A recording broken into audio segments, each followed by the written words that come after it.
السلام عليكم ورحمة الله وبركاته. شلونكم أحبة المتابعين؟ إن شاء الله تكونون بخير يا رب.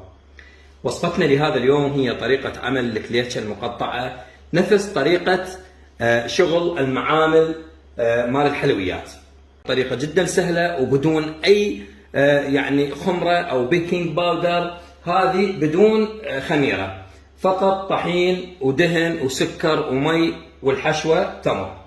طبعا راح أعطيكم القياسات بالمضبوط بالوزن وبالكوب، حتى اللي يسويها بالوزن تكون مضبوطة واللي يسويها بالكوب هم تكون مضبوطة، بس تلتزموا لي بالقياسات حتى تنجح عندكم الوصفة. الطحين يجب أن يكون من الطحين الصفر الأبيض، مو الطحين الأسمر، طحين صفر أبيض. طبعا عندي هنا نصف كيلو طحين، ما يعادل 4 وربع من هذا الكوب. طبعا أني القياسات مال الوصفة كلها أقيسها بكوب واحد، يعني بنفس القياس، ما يصير تقيسها بهذا الكوب أو كوب أصغر من عنده الطحين مثلا بغير كوب والدهن بغير كوب، لا. يعني انتبهوا لي على هالملاحظات مهمة جدا، بكل وصفة لازم تستخدمون كوب قياس واحد. هسه عندنا الطحين قلنا ايش قد؟ نصف كيلو، ما يعادل 4 وربع كوب مثل هذا. الدهن عندي ربع كيلو، ما يعادل كوب ونصف، هذا قدامكم. والسكر عندي هنا نصف كوب، ما يعادل 100 غرام. والمي عندي 3/4 الكوب. طبعا يبقى المي حسب نوع الطحين. طبعا اللي يحب يخلي على العجينة هيل، أني راح أضيف فانيلا كريستال. هذه فانيلا كريستال ريحتها كلش قوية وطعمها طيب. والحشوة تحبون حلقوم، تحبون تمر، أنا أحبها بالتمر. هذا التمر فلسناه وخليناه على النار وضفنا له دهن حر أو زيت أو دهن عادي، ماكو أي مشكلة، وضفنا له هيل، وبعد أن صار حار عجناه عجن جيد وصار عندي بهذا الشكل، عجينة طرية. الدهن عندي هنا راح استخدم أنا دهن جنة أو دهن الدار بكيفكم. اللي يريد يستخدم زبد بكيفه ممكن يصير، لأن راح توجه أسئلة كثيرة. زيت أبدا ما يصير، أبد لحد يسألني على الزيت، فقط دهن. هسه انتبهوا وياي على طريقة العمل السهلة جدا، خليكم تابعين ويانا. أحبتي، أول خطوة بطريقة العمل، عندنا هذا الطحين مالتنا اللي قلنا نصف كيلو، 4 وربع كوب، نضيف عليه ربع كيلو الدهن.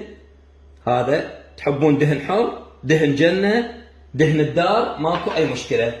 ربع كيلو ما يعادل كوب ونصف الكوب بهذا الشكل.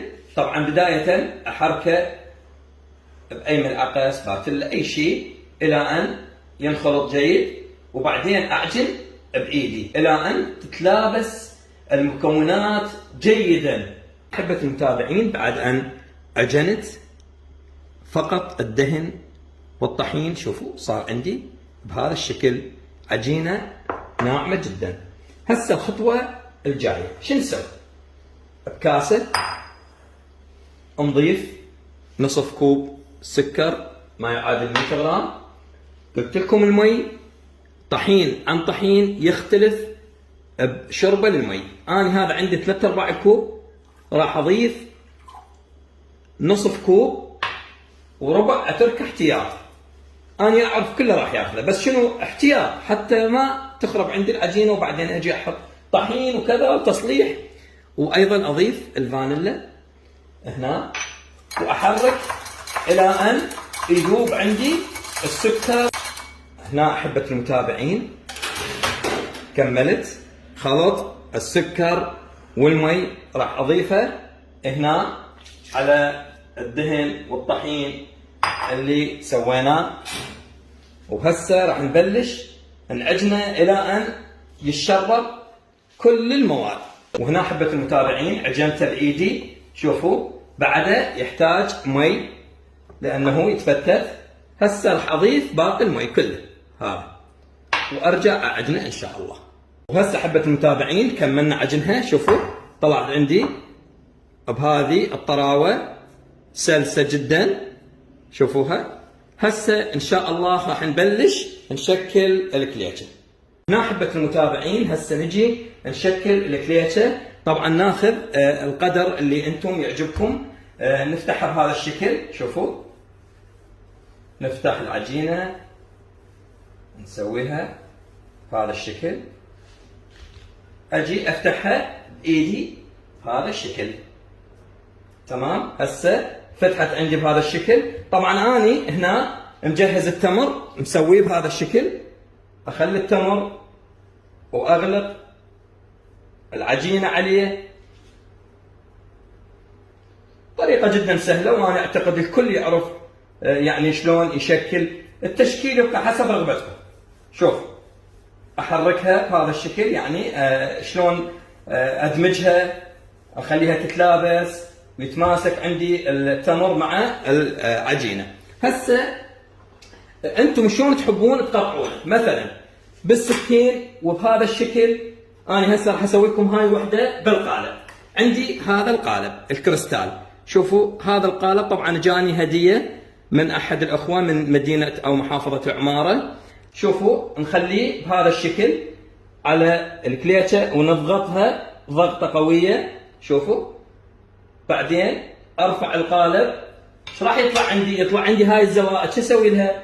هاي الزوائد اشيلها بهذا الشكل. شلت الزوائد من هنا ومن هاي الصفحه همين اشيلها. هسه ايش عندي؟ عندي هو القالب محدد، يعني محدد. هذه وحده، اثنين، ثلاثه، اربعه، خمسه. شو اسوي؟ اقطع على التحديد مال القالب. هذه واحد وهذا اثنين. شوفوا، تطلع عندي الكليتشة بها نقشه وبهذا الشكل، وهذه وهذا ايضا وبهذا الشكل نخليها. بتي النموذج الثاني طبعا جهزتها اني حتى ما يطول الفيديو. بهذا الشكل اقطعها، طبعا القياس اللي يعجبكم. شوفوا احبتي، بهذا الشكل تطلع عندكم. رجعنا لكم احبة المتابعين بعد ان شكلنا الكليتشة بهذا الشكل. هسه نجي نلمع الكليتشة، نخلي لها لمعة للوجه. طبعا اشكال الطرق، اما حليب فقط او فقط بيض او قهوة وحليب، اشكال. انا اليوم راح انطيها نفس اللون اللي يسوونه اهل المعامل. طبعا عندي هنا بيضة كاملة، هنا عندي هذا صبغ البرتقال سائل، واكو باودر. اخلي يعني قطرة قطرتين بهذا الشكل واخلط حتى احصل اللون اللي يعجبني. انتم بكيفكم، تحبون لون طاخ، تحبون لون خفيف. احبة المتابعين انا استخدمت 6 قطرات من صبغ البرتقال السائل، صار عندي اللون بهذا الشكل. هسه بالفرشة هذه بهذا الشكل نجي نلمع وجه الكليتشة بهذا الشكل حتى تنطينا لون حلو. هسه احبة المتابعين بعد ان دهنا وجه الكليتشة كله، هسه راح اشويها وارجع لكم. وكملت كليتشتنا احبة المتابعين. هسه راح اطلعها من الفرن، وان شاء الله بس تبرد اقدمها لكم طبق التقديم. رجعنا لكم احبة المتابعين بعد ان كملت وصفتنا لهذا اليوم. طبعا انا فرني هو على الغاز وبمروحة. اوضح مسألة الافران، هو كل فرن يختلف عن فرن ثاني، يعني يبقى شغلة الشوي هي يم الشخص اللي يجي يشوي يعرف نمط الفرن مالته وشلون يشوي بيه. أنا خليني أقول لكم إيش قد أخذت من عندي من الوقت. أخذت من عندي من الوقت 20 دقيقة. شغلت النار من الأعلى ومن الأسفل. أخذت أول 10 دقائق، وبعدين بثاني 10 دقائق طفيت النار من الأسفل وظلت فقط النار من الأعلى إلى أن أخذت عندي هذا اللون. وطبعا كليتشة أتمنى تجربونها قبل أن تحكمون عليها. طبعا هي خالية من البيكنج باودر والخميرة والحليب والبيض، ما بها، تعتبر كليتشة اقتصادية ولذيذة جدا. وخليني أراويكم هذا الستاو مالتها بهذا الشكل، وهاي الهشاشة هشة جدا تتفركث. وطبعا هاي الكليتشة اني انطي بيها جارنتي، يعني شهر كامل، شهر هذه الكليتشة إذا يبست كتبوا لي بالتعليقات وعاتبوني وقولوا لي يعني عبد الله العنزي انت ورطتنا وكليشتك طلعت مو زينه. اتمنى قبل ان تحكمون على هذا النوع من الكليتشة، اتمنى انه تجربونها وشوفوا طعمها شلون طيب، وكليتشة جدا هشه وتظل اكثر وقت ممكن ما تيبس ابدا، وان شاء الله تجربونها وتنال اعجابكم. واي واحد يشوف هذا الفيديو يعني يدخل على قناتي، احب انه اقول له تشترك وتفعل الجرس حتى يوصلك كل شيء جديد.